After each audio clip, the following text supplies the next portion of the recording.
It was pretty much the first modern human rights treaty ever created, and many say that the world would be a lot darker without the UDHR. Human rights cover a wide span of areas. They protect our individual autonomy, guarantee that our states treat us fairly, give us the right to speak our mind like I am doing. But there's also other human rights, not these just political and civil ones, which, for example, ensure that we have the same economic and social possibilities in life as anyone else, no matter our skin color or gender. Recently, I came across 2 articles that took a closer look at a side of human rights that we rarely consider, because it's rather less ideal. One of them was from 1996 by an author called Makau Mutua, and the other was by a woman called Sally Engle Merry from 2003. And even though this is a bit older, they're still highly relevant today. And I would like to summarize in the following a couple of the arguments that they give. Disclaimer, I'm summarizing their arguments. Because I do agree with them that even though the human rights ideology is vital and essential and incredible, that doesn't mean that it's done or perfect. We should continuously strive to improve what we already have and make it more appropriate. So what's interesting about human rights is that they're primarily international, but have to be implanted into national law. Getting states to do that in the first place is a task that has to do with a lot of international politics and soft power. But even once they are ingrained in national law, they still remain somewhat of the odd one out.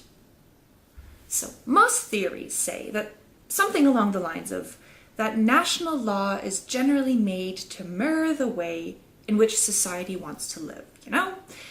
Some others modify this theory and say that the state law simply writes down what rules people are already following. The assumption is always somewhat that most laws that people that don't represent what society wants are also not made into formal law. Human rights, on the other hand, are supposed to be abstract. They're not supposed to mirror the norms of one single society. That's what they're meant to be. They're meant to be above all cultures, above all politics, and they're meant to portray the ideal treatment of humans. Therefore, it can happen that some human rights are seen as foreign or detached from the place where they're trying to be enforced, which makes them the odd one out. The universality of human rights is an incredibly seductive idea. You know, they should be applicable in any political regime, in any culture, in any place on Earth. But there's a catch. When the UDHR was drafted, the United Nations was quite a small organization. That was 70 years ago. And it was led pretty much by the United States and some other Western nations primarily. In fact, many of the articles in the UDHR literally echo the constitutions of the US, France, the United Kingdom, you know, those actors. For a state to be able to enforce most of these rights and procedures, a specific state structure is needed. Take, for example, the right to political participation, to vote, to join parties, all of that. How would you do that without regular elections, fair elections, easily accessible voting places with good infrastructure, and without all of the population being able to speak the main language? The entire population would even have to be literate. Fully enforcing all human rights paragraphs is not easy. It requires a framework, which would ideally have to be very similar to the European systems. To be honest, Article 29 of the UDHR literally gives indications of what the drafters wanted: a proactive liberal democracy.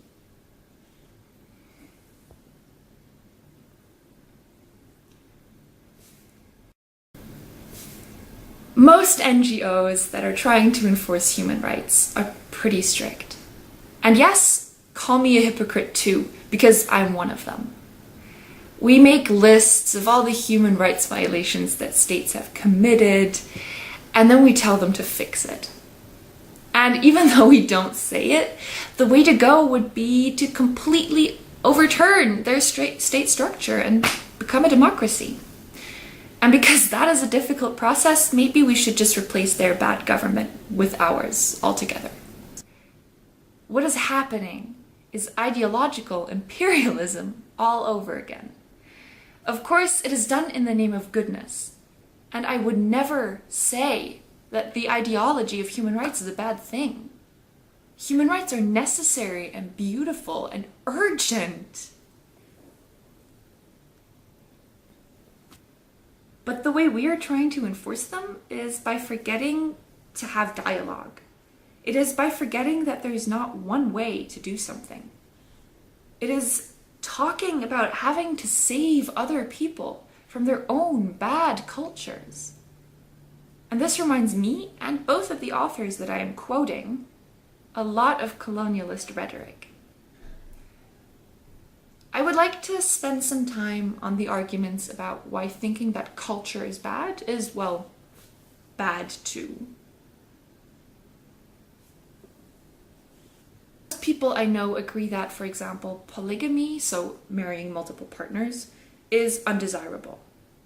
Whenever stories are heard about a man having 2, 3, 4, maybe 5 wives, his entire community all of a sudden becomes more distant, weird, alien, you know. The entire community's traditions and habits become less trustworthy, and maybe we even demonize them as a whole, say, oh, that entire culture is bad. There is an even greater shock when, for example, sociologists and anthropologists then try to explain why it happens and maybe give it a context or significance, because then they will be seen as cultural relativists and are blamed for trying to excuse the practice altogether. But what they're actually trying to do, and as the authors highlight, they're trying to do something completely different. They're trying to say that we cannot ever bash an entire culture based on one case.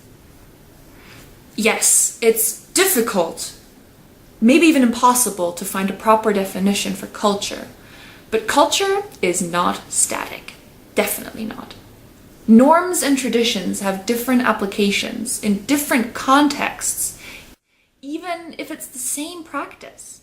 Imagine, for example, a man marrying a second wife because she's literally on the verge of poverty and she asks, "Can you please marry me?" Another man in the same community might marry a second wife just because he wants to, because of greed maybe. Wife. The same community may totally accept the first man's marriage, but would punish the other man who married a woman just because he can. This shows us how similar practices can have different meanings in the same culture. However, we tend to want simple answers. We tend to want to see who the bad guys are and who the good guys are. And many practices conflict with far away people's understanding of things that are okay to do. So even though human rights are supposed to be above any culture, Western culture greatly influenced human rights law. Therefore, in some UN documents, official documents, you can find quotes that say that practices such as polygamous marriage are necessarily always a violation of women's rights, and that communities that allow such practices must change. The way we commonly would read such a UN document saying that would be as an accusation of the entire community. They allow polygamy, which is definitely always a violation of women's rights, so the culture must be primitive and backwards. By falling victim to such a rhetoric, we fail to see that laws can never work if they don't reflect what people in a group want, or at least what most people in the group want. And actually, by antagonizing entire cultures, we forget that they too want to live nice lives, and that they could give us important insights on how they would improve their lives. Many African traditions, for example, focus a lot on community harmony. Individuals are not constantly struggling to protect themselves from a threat, a dangerous other, but they're striving to help the entire community lead a happy existence. The thing about human rights are that they're incredibly focused on the individual. So they might not make a lot of sense to that one local community that focuses more on common happiness. But that does not mean that those communities do not care about people. They just interpret it in a different sense, and therefore the human rights seems distant to them.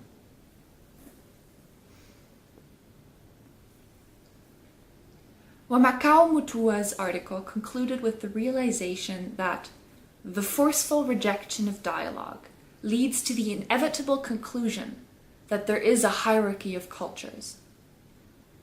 Human rights are supposed to be universally applicable, and they're supposed to be committed to equality, diversity, difference. So we need to be careful about how we talk about human rights, how we try to enforce them, and maybe even rethink a lot about the content. Happy Human Rights Day.